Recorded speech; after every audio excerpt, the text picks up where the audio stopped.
The Roman Senate was a political institution in ancient Rome. It was one of the most enduring institutions in Roman history, being established in the first days of the city. It survived the overthrow of the kings in 509 BC, the fall of the Roman Republic in the 1st century BC, the division of the Roman Empire in 395 AD, the fall of the Western Roman Empire in 476 AD, and the barbarian rule of Rome in the 5th, 6th, and 7th centuries. During the days of the kingdom, it was little more than an advisory council to the king. The last king of Rome, Lucius Tarquinius Superbus, was overthrown following a coup d'état led by Lucius Junius Brutus, who founded the Republic. During the early Republic, the Senate was politically weak, while the executive magistrates were quite powerful. Since the transition from monarchy to constitutional rule was probably gradual, it took several generations before the Senate was able to assert itself over the executive magistrates. By the Middle Republic, the Senate had reached the apex of its republican power. The late Republic saw a decline in the Senate's power, which began following the reforms of the tribunes Tiberius and Gaius Gracchus. After the transition of the Republic into the Principate, the Senate lost much of its political power as well as its prestige. Following the constitutional reforms of the Emperor Diocletian, the Senate became politically irrelevant, and never regained the power that it had once held. When the seat of government was transferred out of Rome, the Senate was reduced to a municipal body. This decline in status was reinforced when the Emperor Constantine the Great created an additional Senate in Constantinople. After the Western Roman Empire fell in 476, the Senate in the West functioned for a time under barbarian rule before being restored after the reconquest of much of the Western Roman Empire's territories during the reign of Justinian I. The Senate in Rome ultimately disappeared at some point between 603 and 630. However, the Eastern Senate survived in Constantinople, until the ancient institution finally vanished there circa 14th century. Senate of the Roman Kingdom. The Senate was a political institution in the ancient Roman kingdom. The word Senate derives from the Latin word senec, which means old man. The word thus means assembly of elders. The prehistoric Indo-Europeans who settled Italy in the centuries before the legendary founding of Rome in 753 BC were structured into tribal communities, and these communities often included an aristocratic board of tribal elders. The early Roman family was called a gens or clan, and each clan was an aggregation of families under a common living male patriarch, called a pater. When the early Roman gentes were aggregating to form a common community, the paters from the leading clans were selected for the confederated board of elders that would become the Roman Senate. Over time, the paters came to recognize the need for a single leader, and so they elected a king, and vested in him their sovereign power. When the king died, that sovereign power naturally reverted to the paters. The Senate is said to have been created by Rome's first king, Romulus, initially consisting of 100 men. The descendants of those 100 men subsequently became the patrician class. Rome's fifth king, Lucius Tarquinius Priscus, chose a further 100 senators. They were chosen from the minor leading families, and were accordingly called the paters minorum gentium. Rome's seventh and final king, Lucius Tarquinius Superbus, executed many of the leading men in the Senate, and did not replace them, thereby diminishing their number. However, in 509 BC Rome's first consuls, Lucius Junius Brutus and Publius Valerius Publicola, chose from amongst the leading equites new men for the Senate, these being called conscripta, and thus increased the size of the Senate to 300. The Senate of the Roman Kingdom held three principal responsibilities. It functioned as the ultimate repository for the executive power, it served as the king's council, and it functioned as a legislative body in concert with the people of Rome. During the years of the monarchy, the Senate's most important function was to elect new kings.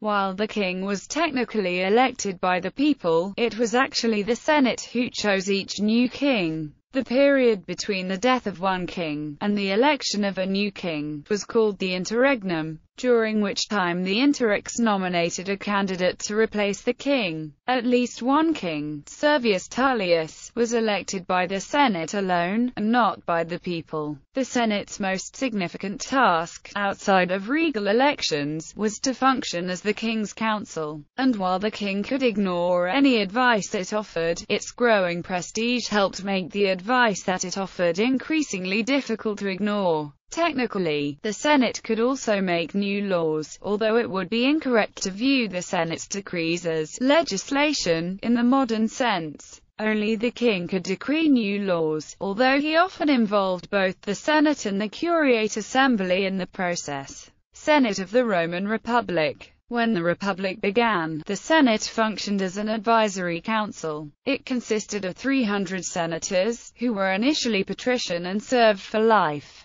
Before long, plebeians were also admitted, although they were denied the senior magistracies for a longer period. Senators were entitled to wear a tunic with a broad purple stripe, maroon shoes, and an iron ring. The Senate of the Roman Republic passed decrees called Senatus Consulta, which in form constituted advice from the Senate to a magistrate. While these decrees did not hold legal force, they usually were obeyed in practice. If a Senatus Consultum conflicted with a law that was passed by an assembly, the law overrode the Senatus Consultum because the Senatus Consultum had its authority based in precedent and not in law. A Senatus Consultum, however, could serve to interpret a law. Through these decrees, the Senate directed the magistrates, especially the Roman consuls, in the prosecution of military conflicts. The Senate also had an enormous degree of power over the civil government in Rome. This was especially the case with regards to its management of state finances, as only it could authorize the disbursal of public funds from the treasury. As the Roman Republic grew, the Senate also supervised the administration of the provinces, which were governed by former consuls and praetors, in that it decided which magistrates should govern which province. Since the 3rd century, the Senate also played a pivotal role in cases of emergency. It could call for the appointment of a dictator. However, after 202, the office of dictator fell out of use and was replaced with the Senatus Consultum Ultimum, a senatorial decree which authorized the consuls to employ any means necessary to solve the crisis. While Senate meetings could take place either inside or outside of the formal boundary of the city, no meeting could take place more than a mile outside of it.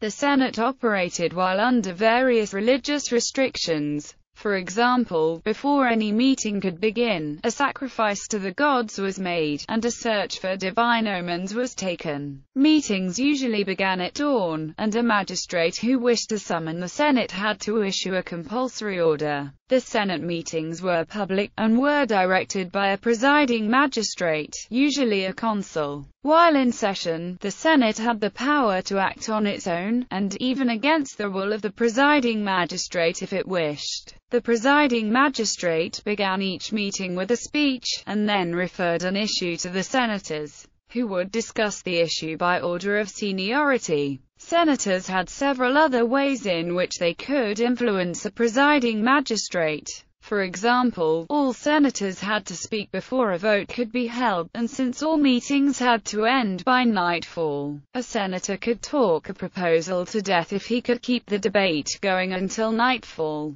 When it was time to call a vote, the presiding magistrate could bring up whatever proposals he wished, and every vote was between a proposal and its negative. At any point before a motion passed, the proposed motion could be vetoed, usually by a tribune. If there was no veto, and the matter was of minor importance, it could be voted on by a voice vote or by a show of hands. If there was no veto, and the matter was of a significant nature, there was usually a physical division of the House, with senators voting by taking a place on either side of the chamber. Senate membership was controlled by the censors. By the time of Gaius Marius, ownership of property worth at least 1,000,000 sesterces was required for membership.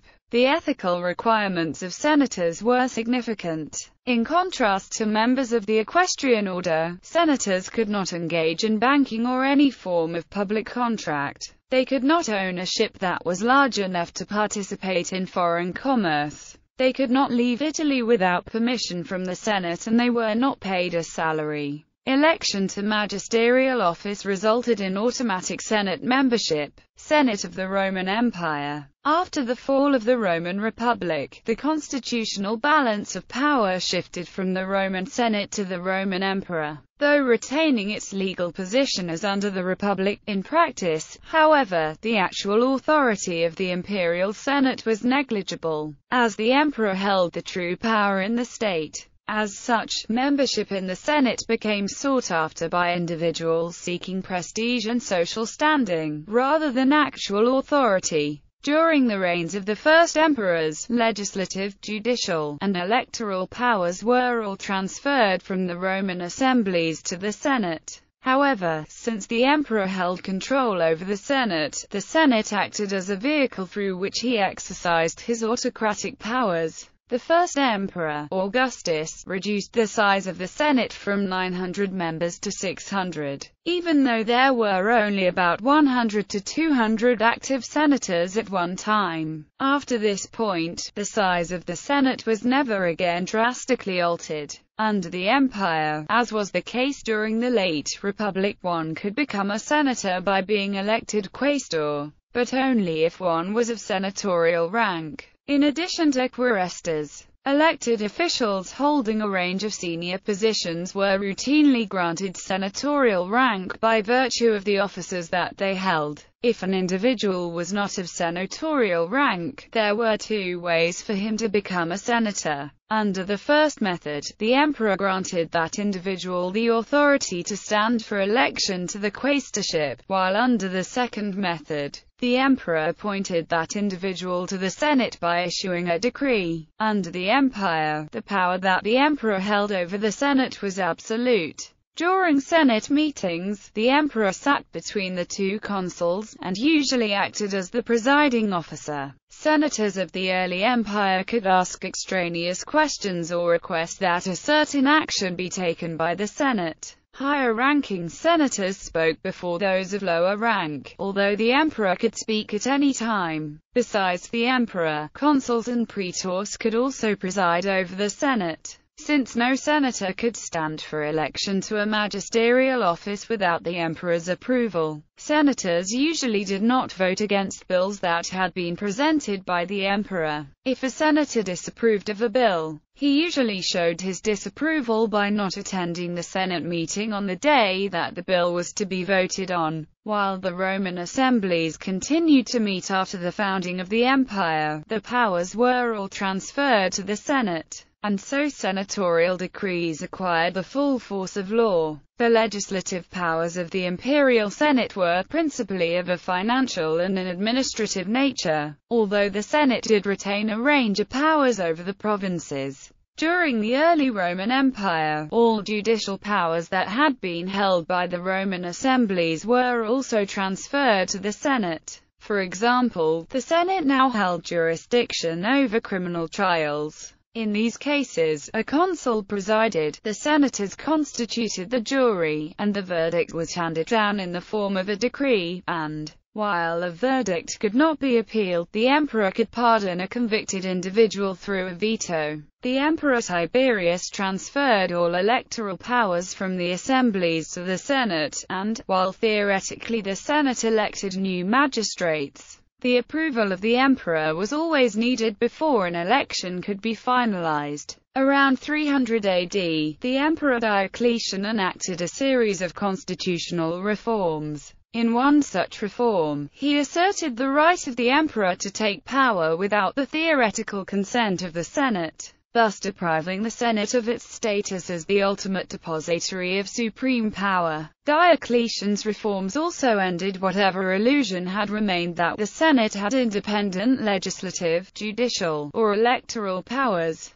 The Senate did, however, retain its legislative powers over public games in Rome, and over the senatorial order. The Senate also retained the power to try treason cases, and to elect some magistrates, but only with the permission of the emperor. In the final years of the empire, the Senate would sometimes try to appoint their own emperor, such as in the case of Eugenius, who was later defeated by forces loyal to Theodosius I.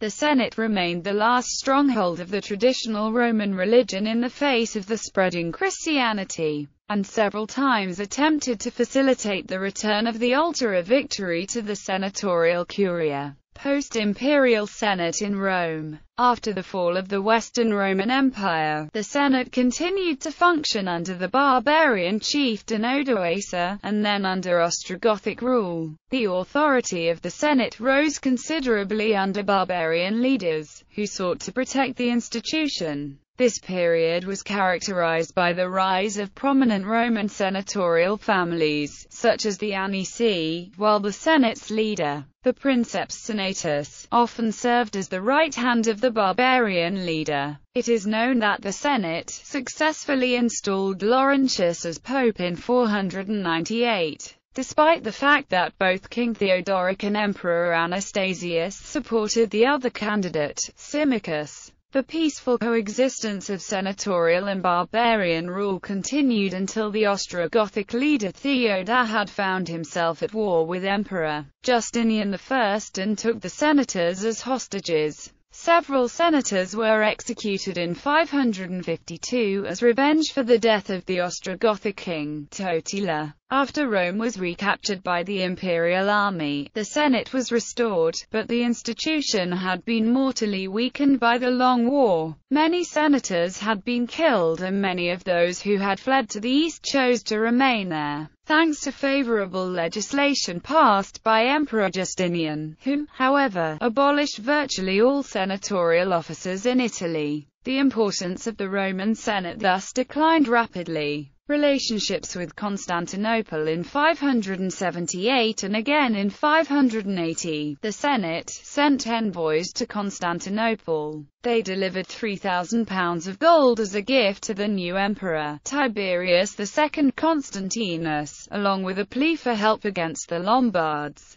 who had invaded Italy 10 years earlier. Pope Gregory I, in a sermon from 593, lamented the almost complete disappearance of the senatorial order and the decline of the prestigious institution. It is not clearly known when the Roman Senate disappeared in the West, but it is known from the Gregorian register that the Senate acclaimed new statues of Emperor Phocas and Empress Leontia in 603. The institution is assumed to have vanished by 630 when the Curia Julia was transformed into a church by Pope Honorius I.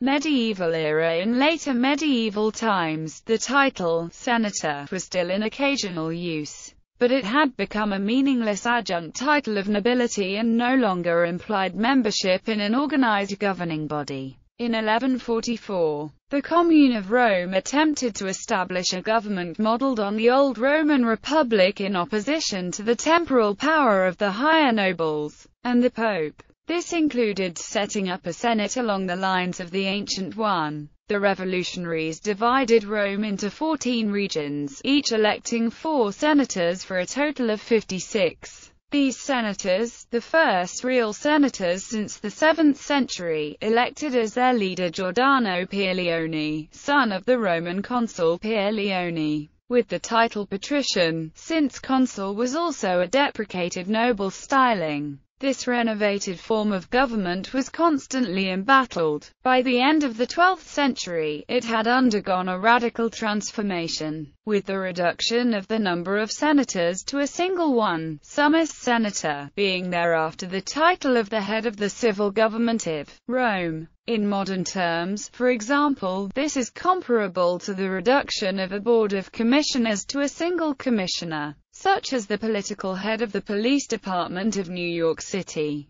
Between 1191 and 1193, this was a certain Benedetto called Carus Homo or Carissimo, Senate of the Eastern Roman Empire. The Senate continued to exist in Constantinople, however, although it evolved into an institution that differed in some fundamental forms from its predecessor. Designated in Greek as Soukletos or Assembly, the Senate of Constantinople was made up of all current or former holders of senior ranks and official positions, plus their descendants. At its height during the 6th and 7th centuries, the Senate represented the collective wealth and power of the empire, on occasion nominating and dominating individual emperors. In the second half of the 10th century, a new office, Prodrus, was created as head of the Senate by Emperor Nicephorus Phocas. Up to the mid-11th century, only eunuchs could become Prodrus, but later this restriction was lifted and several Prodri could be appointed, of which the senior Prodrus, or Protoprodrus, served as the head of the Senate. There were two types of meetings practiced: Silentium, in which only magistrates currently in office participated, and Conventus, in which all syncletics could participate. The Senate in Constantinople existed at least until the beginning of the 13th century, its last known act being the election of Nicholas Canobus as emperor in 1204 during the Fourth Crusade, the Senate finally disappearing circa the 14th century.